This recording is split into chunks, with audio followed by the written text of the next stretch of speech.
de pe tot pământul. Și nici când eram copii nu-mi călca cuvântul.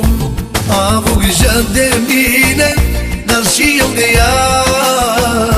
Mă bucur că am putere să-i dau tot ce vrea.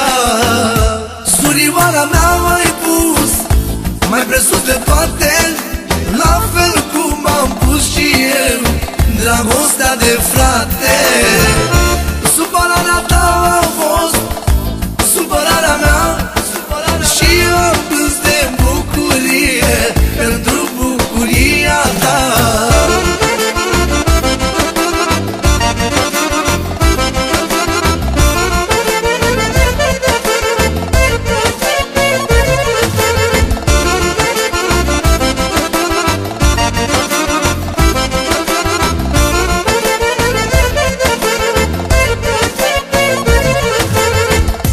Am credință în Dumnezeu și seară de seară îmi fac câte o rugăciune pentru tine, surioară. Știu că și tu faci la fel, te rogi pentru mine.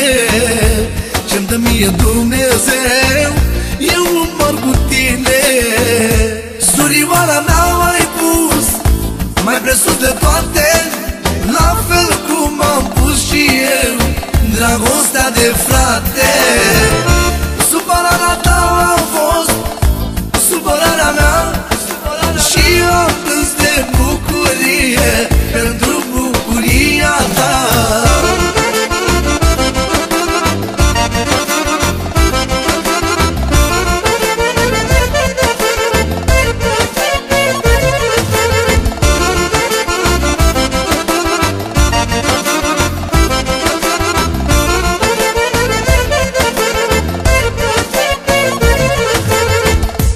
Eu am cea mai bună soră de pe tot pământul. Și nici când eram copii nu-mi călca cuvântul.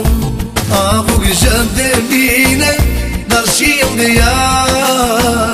Mă bucur că am putere să-i dau tot ce vrea. Surioara mea m-ai pus mai presus de toate, la fel cum am pus și eu dragostea de frate.